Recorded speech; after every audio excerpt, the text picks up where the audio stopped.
Welcome to Pattern and Craft. I'm Courtney, and in today's video, I have another creative show and share. These are my Makers Podcast type videos where I just show you what I've been working on, my finished objects, my works in progress, new acquisitions, or anything I'm just really interested in and having fun with at the time. I mostly work in crochet. I am learning to knit, but I am multicraftual, so I also do friendship bracelets, beaded jewelry, and a whole bunch of other things. So for today's episode, I just have knitting, some Christmas themed crochet, and then some yarns that I want to talk about that are new to me yarns. And also, I'm a little bit of a hot mess today. Sorry, apologies for not having any makeup on. My skin is being very sensitive right now, so I don't want to put on makeup. You can kind of tell my hands are a little bit raw from the winter weather. I spilled coffee on my shirt right before starting this video, but the show must go on, so I hope that's okay, and I hope you still get some inspiration from seeing all the crafty, textile crafty fun that I'm working on, and you can maybe get a little project out that you've been working on and get some progress done. And while we have a little bit of a casual chat about knitting, crochet, crafts, and yarn. Okay, so today I have some finished objects. This is the first one. This is the Mininata scarf.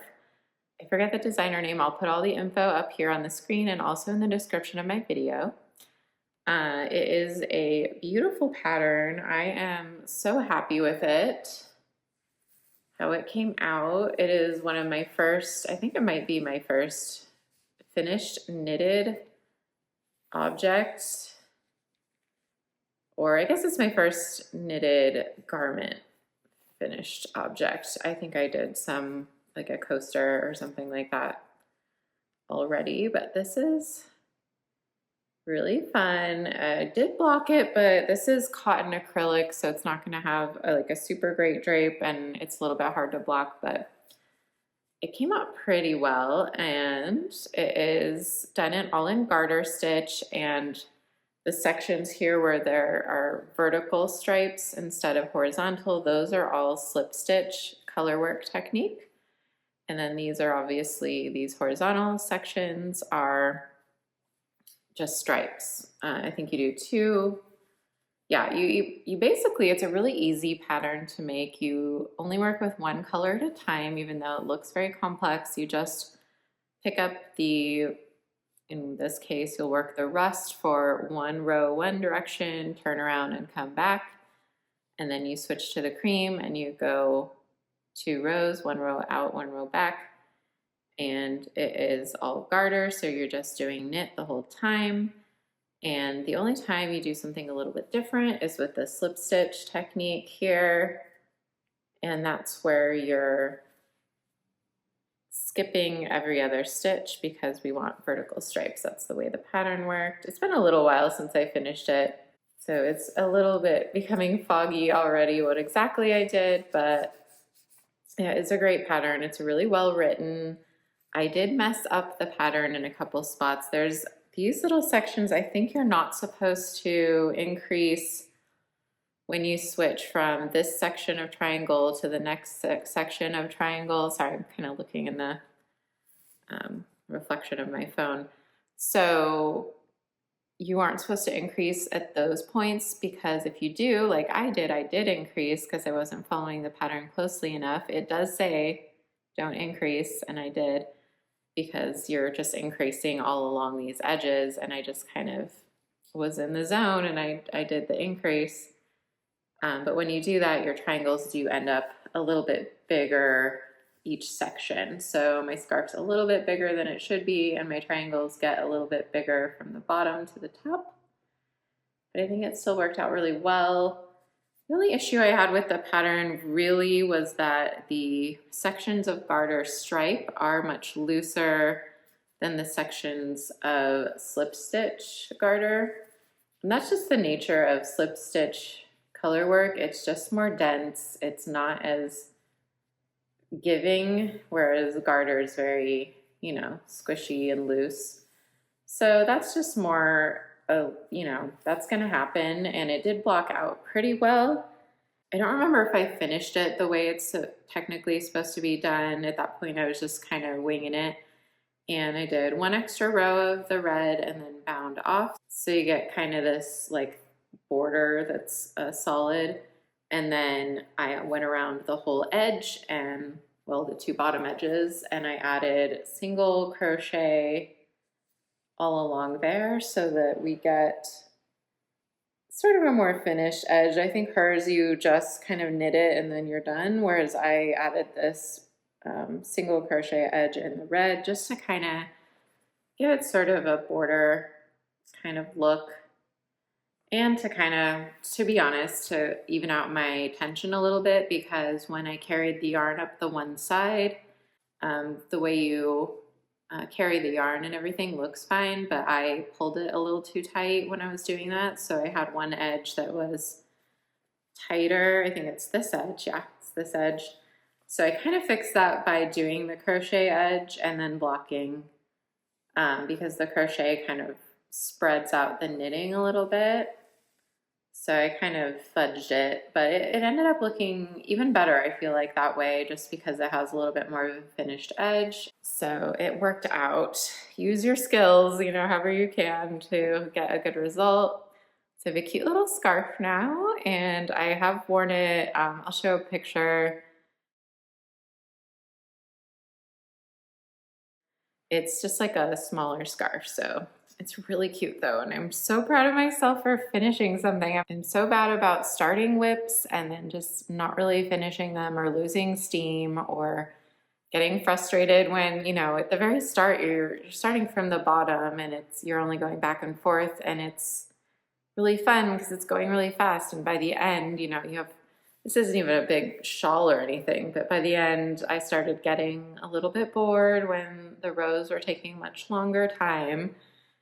But I just stuck it out, and I really wanted my finished object, and now I have it. So this is done, the Mininata scarf. I'll add that to my Ravelry so you can have the pattern notes and everything. I definitely made some mistakes in the pattern. It's not perfectly knit because I'm a beginner. And the other issue I had with this is that I used two different size or two different weight yarns. I believe it's the Comfy. Is it Cozy or Comfy? I think it's Comfy by Knit Picks, and it comes in all different weights from sport up to bulky, and I accidentally ordered sport for the red and worsted for the cream. So I had a bit of an issue with that, and it was a little bit tricky because, you know, I'm not going to switch needles in the middle of a project every row, so I just kind of made it work, and it ended up fine. Overall, it was just a little bit of a challenge. All right, so that's my first finished object. Very cool pattern, definitely check it out. I definitely recommend it. It's really well written if you actually pay attention. I got a little distracted, so I made some mistakes, but I kind of just fudged it and figured it out and made it look good in the end. So I don't think anyone will know except for me.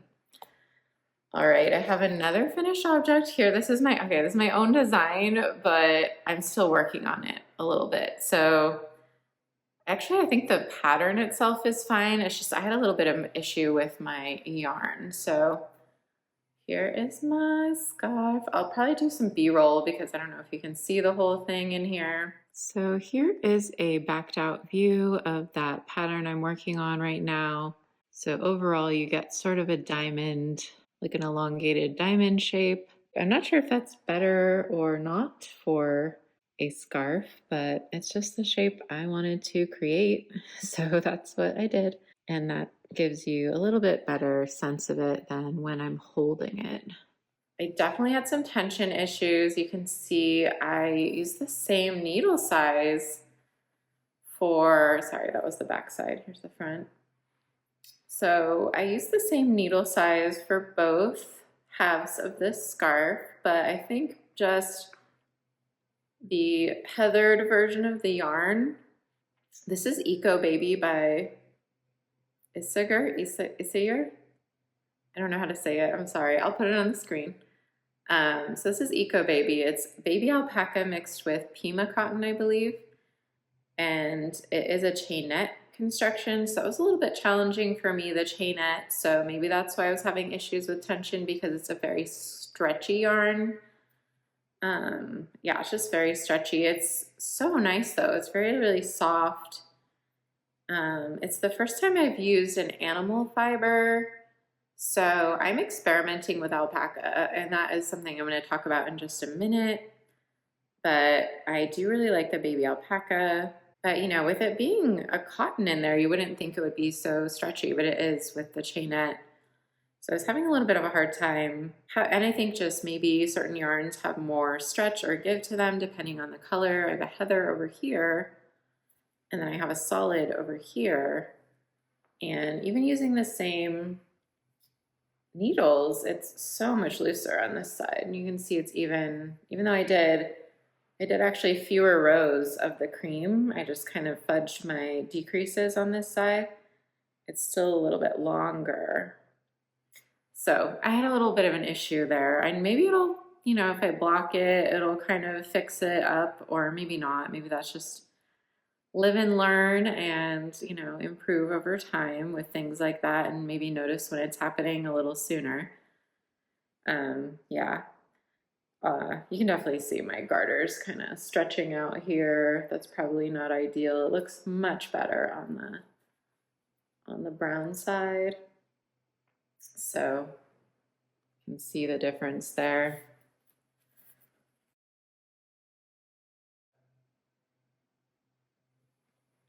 But I think that's more execution than anything. The pattern itself is pretty good. So for the pattern itself, it worked out pretty well. I was doing increases along this side every 6 rows for a certain measurement, and then every 10 rows for little ways to kind of like taper it in, and then no increasing right along here.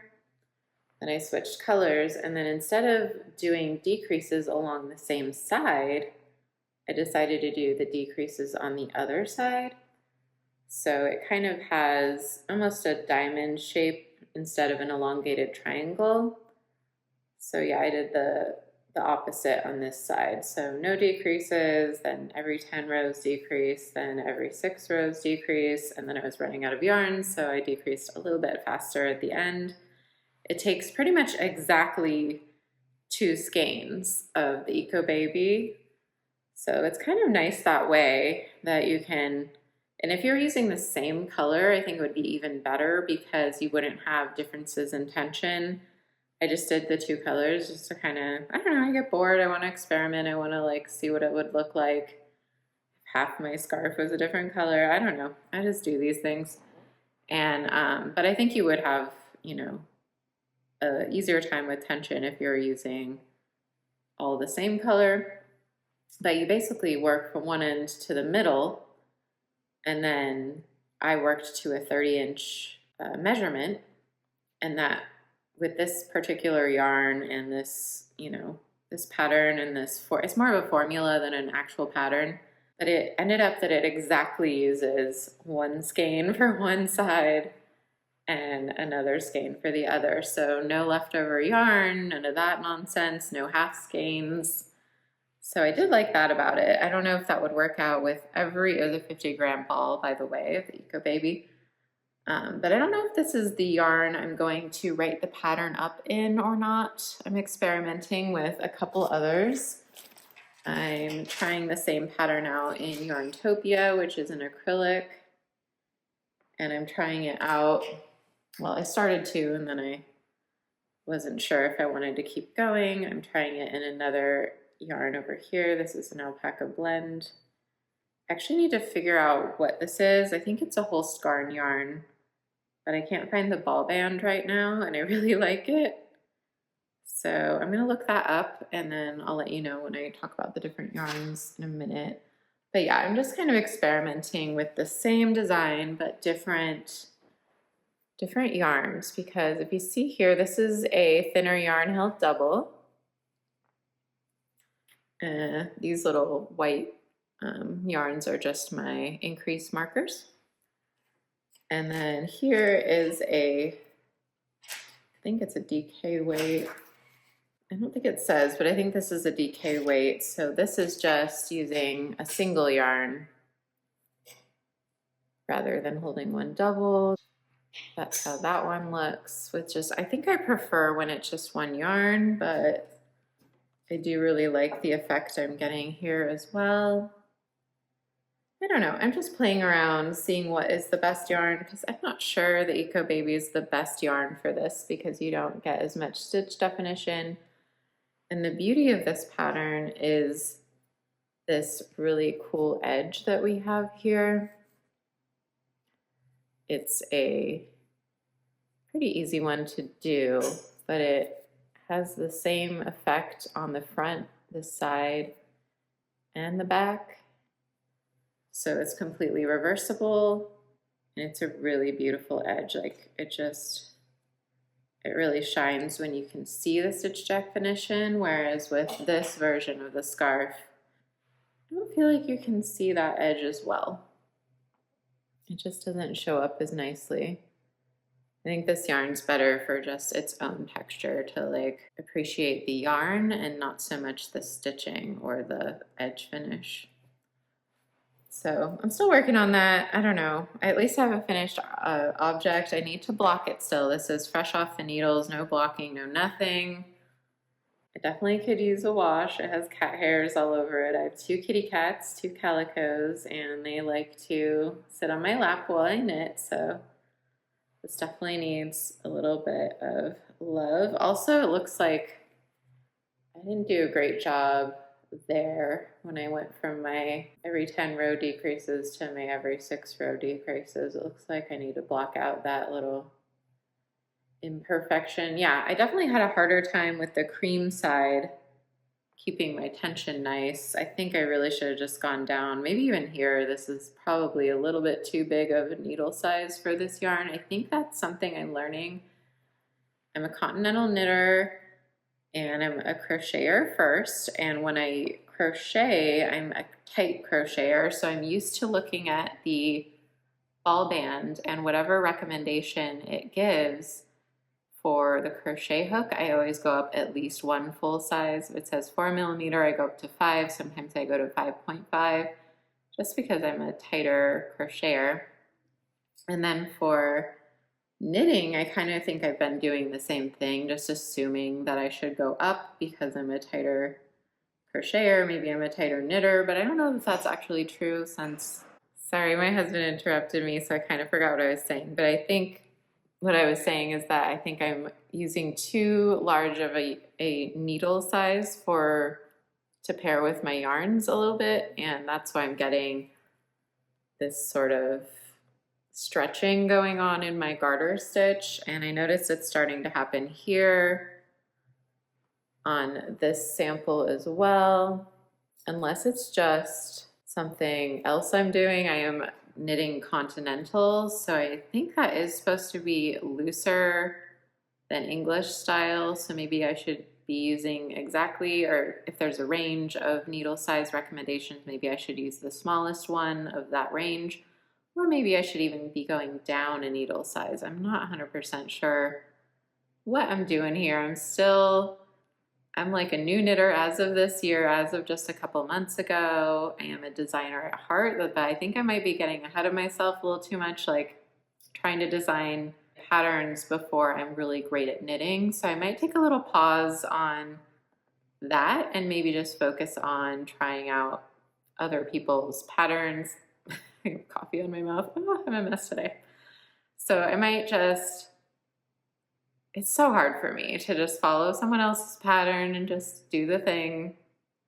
I really tend to start to want to adjust things or make it my own, or, you know, come up with a different idea based on that, you know, technique. And it's really hard for me to rein myself in and say, okay, you're learning a new skill and you're not ready to design yet. You need to hone your skills first.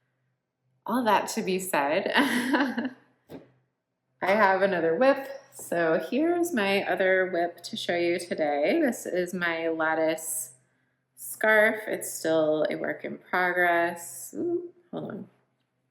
This is my lattice scarf. I think I've shown this a few times. It's still a work in progress, but I think it's about halfway done now.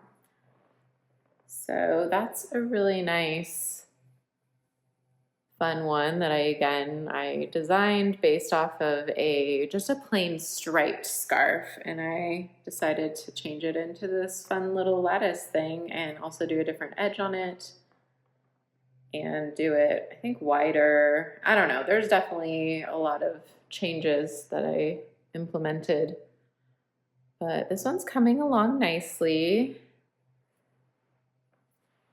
Again, probably tension issues where the garter stitches are a little bit far apart the further I go along. See, at the start it was a lot of a different tension than we've got going on here, and that could just be because it's weighing itself down as well. But it could just be me that my knitting style is changing a bit as I knit this scarf. And again, I'm using an unforgiving yarn here. This is the Comfy, again, the Knit Picks Comfy Cotton Acrylic, mostly cotton. So I know cottons are a little bit more challenging as far as knitting goes, but that one's still coming along and I am liking it. So that'll be a nice, cute little scarf, little neutral color, a fun little stitch detail. It's not reversible. It's definitely a one-sided beauty. But I'm liking how it's coming out so far. So that's just the progress with that. I'm using slip stitch technique to create these little raised areas of chain. So you slip one with yarn in front as you're working on the back, and then when you just knit straight across on the front, and it creates these cute little areas of sort of like a chain sitting on top of the garter. And to make it move to the side, you kind of use a technique similar to cable where you switch places of the stitches on your needle to get it to go diagonal, and then you just leave it in the same place when you want it to just go straight vertical. And that's a really fun one. So I'm still working on that. If I ever finish it, I will release it as a pattern. I might do another one in a different yarn that I think is a better fit for the pattern before that happens. So don't hold your breath on when that will happen. But I do like this one quite a bit. I like the pattern. And then last but not least, a new cast on. It's very, very small, new cast on. Not a lot to show. But I did use some interesting techniques here and a new to me yarn. So this is using the Chinese waitress cast on with a crochet hook. So that's one of my new favorite cast ons for a rib or for anything you want to be a little stretchy, a little looser. I am intentionally knitting this kind of loose because I want a nice flowy drapey scarf. I don't mind that it's, got a lot of airiness to it, that you can see through it. It's not lace or anything. I just wanted a lacy kind of effect. And this is a sort of a play on brioche almost. It's actually using the same technique you use here, where you slip one with yarn in front to create that floating chain. And then when you work it on the other side, you can see the effect that you get, but this is reversible. So I'm doing that every 3 stitches, and then it's garter in between. And then on the back, when you turn it and you go the other way, you offset that by 2 stitches, I think. Keep going. So it's kind of like an extended brioche, like a brioche that's spread out by 1 stitch on each side of every. Actually, no, it's not like a brioche or a fisherman's rib, because those you actually do knit and purl stitches, whereas this you're never purling. You're only ever knitting or slip one with yarn in front. And it creates this cool rib look without having to do any purling. And it is fully reversible. So I really like that. I'm just doing a simple scarf with this one. It's a rather wide scarf, but I wanted a wide drapey, pretty scarf, and it's in this gorgeous, gorgeous yarn. Maybe let's talk about yarns next, and then I'll get to the crochet because the yarns all kind of have to do with my knitting projects. So for the longest time, I haven't been using any animal fibers. I've only used cotton, bamboo. Well, I have used silk, that's an animal fiber. So I've used cotton, bamboo, rayon, silk, acrylic, polyester a little bit. I don't think anything else, nothing else comes to mind. So not any sort of like animal hair. Just because I am kind of sensitive to things. I have princess skin, I have asthma, I have like issues, and I just was kind of tentative to try any wools out or anything like that. And for good reason. I did actually go ahead and try some wool recently, some merino wool. Didn't like that. It smelled way too sheepy. Maybe it was just because it was I think it was one that was like minimally processed, so it still had probably a lot of the lanolin. So I'm just a little bit not on board with the wool yet. Maybe I'll get there. Maybe I'll find some certain ones that I really like, but I tried the Knitting for Olive worsted weight or the heavier weight of their merinos, and I didn't really. It just smelled way too sheepy. I didn't like the feel of it. They did say that that particular merino is not as soft as their other merinos, so maybe if I tried the Knitting for Olive, like the regular merino, I would like it. I know that's a really popular yarn, and I do love their silk. I use the Knitting for Olive pure silk. I love that. And then I tried another one from a different company, and I had a similar experience. It was a cotton merino blend, and again, it was just too sheepy for me. Just the smell of the sheep smell was what was bothering me, and I was just kind of didn't want to use it because of that. I don't know if it's funny because some people really love that, and it just puts me off, and it makes me feel like I'm gonna get a rash or I'm gonna start sneezing. And yeah, it wasn't for me, but I've been able to handle baby alpaca pretty well. So I have a whole bunch of yarns that have that content either mixed with silk or cotton or both, and I'm really loving that. So it's really fun to use a yarn that's got alpaca in it. So this one is by Manos del Uruguay, and it is the Serena. Sorry, it's kind of wrapped around there, so I don't know if you can see that. And it's Pima cotton and baby alpaca. I think it's 70% baby alpaca. Am I correct? No, sorry. 60% baby alpaca, 40% Pima cotton. And I do find that I really like the baby alpaca Pima cotton blends. That's what the Eco Baby is. It might be what this is. I need to find out. What is this? And I'm really loving working with it. It is more cottony, like you can tell that there's cotton in this one, whereas this one you can't really, it just feels like animal-y. I don't know how to explain that. And then this one, you can't really tell there's cotton in it when you're working with it so much, just it feels squishy and forgiving and stretchy and has a lot of give. This one's a little bit less give to it. I don't know, like the 40% cotton in there kind of makes it less giving. Maybe it's the way it's constructed. I think it's just a 2-ply. It's just a 3-ply twist, like a lighter twist. So but I really like it. I really like working with this one. It's not cheap though. It's the only thing. This one I think is like $20 for 50 grams. So it's not super affordable. I also am really loving alpaca silk from Sadness Garn.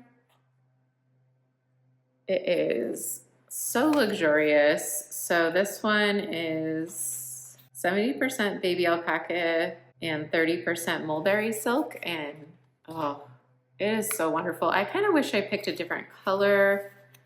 It's just sort of a boring brown, like a nut brown, but I'll find something to do with it. It is, I started to actually do this pattern in it, and I didn't love it for that particular stitch, but it is just dreamy and gorgeous and soft and easy to work with. I want to try it in double and see what that feels like.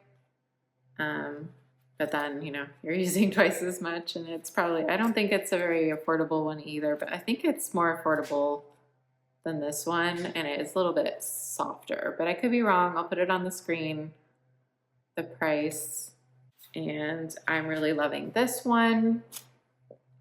I'm liking this one. I don't remember what it is. I feel like it's Holskarn. So yes, I looked it up. This is Holskarn, and this is Haya. That is a baby alpaca, mulberry silk, and yak blend.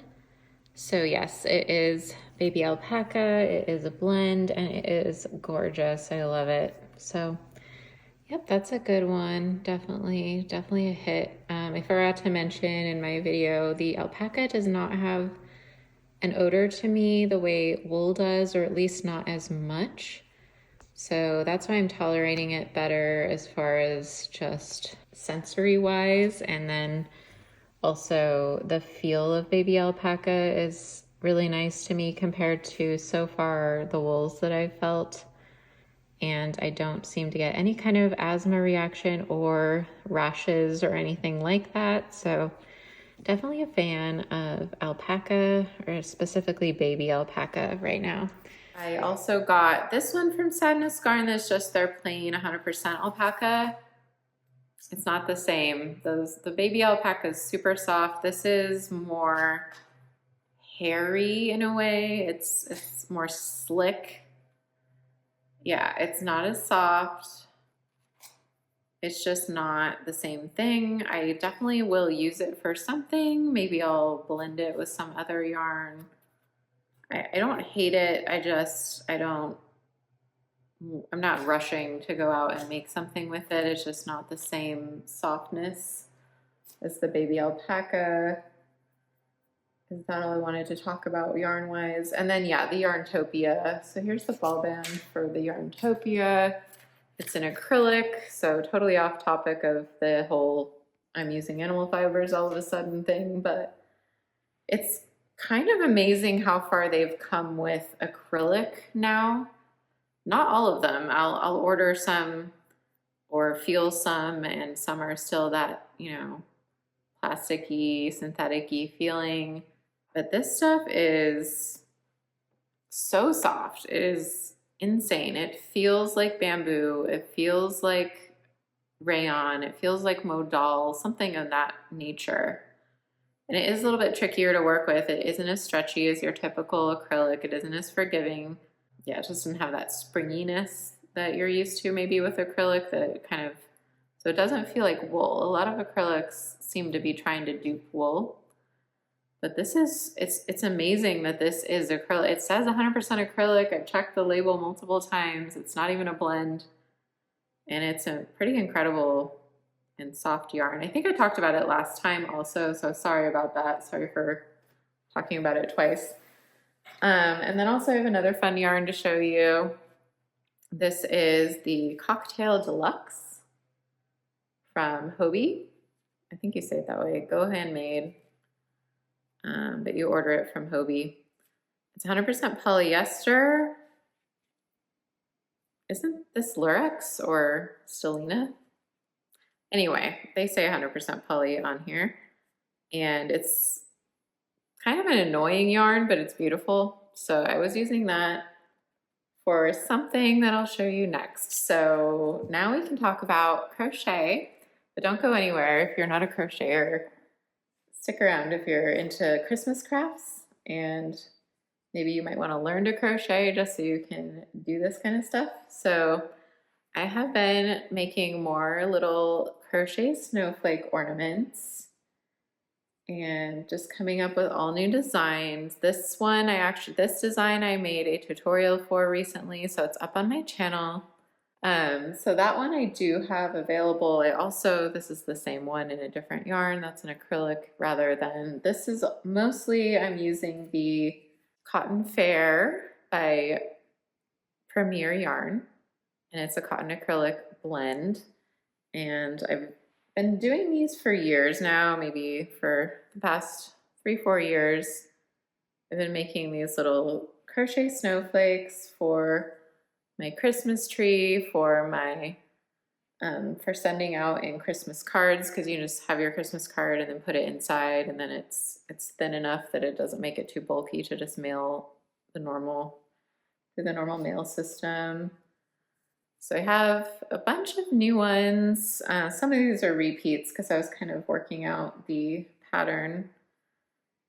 Here's an old design of mine from about 3 years ago, but I changed it a bit to make it nicer. That uses the puff stitch. So I've just been kind of having fun with these. This is a pretty cool new design.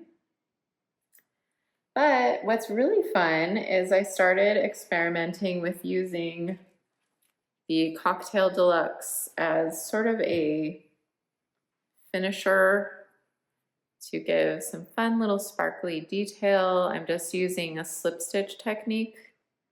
That's all it is. I'm just making one of these, little snowflakes, and then I'm slip stitching along the edge in the back loop, and then kind of playing around with slip stitching, kind of back and forth and all around to make a little bit of a metallic detail on my little snowflakes there. I don't know, I'm just having fun with it. It's kind of annoying to use, to be honest, because it's a chainette. So it's fine when you're using it. It does kind of, sometimes it'll be a little splitty and you might have to go back a couple stitches and kind of smooth it out and then keep going so that you don't have a weird random ply sticking out or a tangle. It is annoying when you cut it. So when you cut it, you cut multiple little loops and then you get like a little puff of different sparkly bits going everywhere. Not the end of the world. It's just a little bit annoying to use, but most metallic yarns are annoying to use, and that one's less annoying and less scratchy than a lot of other metallic yarns I've used in the past, or metallic embroidery flosses. So if you do embroidery, or if you do friendship bracelets, this would be a good option for a sparkle, because the 6-strand like DMC metallic embroidery flosses, they unwind really easily. They just completely unravel as you're using them, whereas this does not. It is, I don't know if you can see that. It's a chainette, so it's not going to unravel on you. It might a little bit right at the end. It'll do that kind of action. Sorry, I don't know if you can see that. It'll do this thing where it kind of just like has a little puff of like unraveledness, but it won't untwist the whole thing like the metallic embroidery flosses will. So this is a good substitute for that. I also have some more designs. So when I do my own ornaments, snowflake ornaments for my tree, I use cream. But when I send it out to people in my Christmas cards, I use white, because just most people would prefer, a white snowflake for either decorating their tree, decorating the windows, what have you. And so those are what I tend to send out. But my own tree, I tend to do sort of a gold, bronze, copper, silver kind of blend for my ornaments. So when my own ornament, I think I showed you these ones last week. Those aren't new. So when I do my own ornaments, I do the creamy color, but when I send out for friends, I give them generally the white one, because not everybody likes more of a vintage kind of look. So I have a whole bunch of them. Like, I just sit there and watch TV and kind of just play, and I'll either use old designs that I've already come up with, or I'll create new designs, and then I'll write them all down, and then someday, whenever I have a million years to just sit and write patterns, I'll, come up with maybe an ebook or something. Right now I have 5 individual patterns for sale of my crochet snowflake designs in my Ravelry store, my Etsy store, my Ribbler store, and Love Crafts shop. So, you know, wherever you like to get your crochet patterns, I have, I think 5 available right now. A 6th one is in the works. It's the same one that I did a video on recently on my channel. And then I'm going to do a few more tutorials for different crochet snowflakes in the future on my channel. So if you're interested in that, you know, just tune back in, and I'm doing weekly videos now, so probably the next video I do will be another snowflake one, or it might be this coaster. I've been wanting to do a video on this coaster because it's a really fun one, but it definitely feels wintry. It's like something you would pull out for your winter decor, not necessarily Christmas, but winter. So I really like that design, and it's really easy to make. So that might be one, or one more of these little fun guys. And then let me know if you would be interested in seeing how I do these little slip stitch finishing detail in the metallic, or if you prefer just the plain, you know, unembellished snowflakes. Also, these ones are when they're unblocked. They're just a little bit kind of, you know, they're not the flattest, prettiest things. And then I go ahead and block them, and they get nice and fairly flat and more even, and they hold their shape a little better. So if you've noticed, some of mine are a little curly and not perfect. That's just because they haven't been blocked yet. And the way I block those is I just soak them in hot water for 10 to 20 minutes, and then I lay them on, and then I pat them on a towel to dry most of the way. And then I like sort of stretch them and hand shape them on a towel and let them dry on the towel. And sometimes I'll move them to a different surface. If I feel like the towel is just staying wet underneath them and I just want them to dry, I'll move them to like a fresh towel or the tile floor or a glass table or something like that. And then they just kind of air dry. Really easy. No blocking mats needed. No, I don't starch them or anything, but they're really cute. Addition to a Christmas tree. Or my mom gets these little suction cups with a hook on them, and she puts them all over her windows. So they're really fun little things. So if you're interested in that, I have 2 videos on my channel, one from this year, one from last year, and there'll be some more coming up. And then, like I said, I have a whole bunch of patterns in my various pattern shops, which will be linked in the description of this video and all my videos. Okay, that's all I have to show you today. That's all, if anything, that's new or exciting or recently finished or whatever I wanted to talk about, or new acquisitions. I hope this was interesting, exciting, inspiring, past the time, something. I hope you got something out of this video, and I will see you next time. And check out my channel for knit tips and crochet tutorials. All right, I'll see you next time, and happy crafting.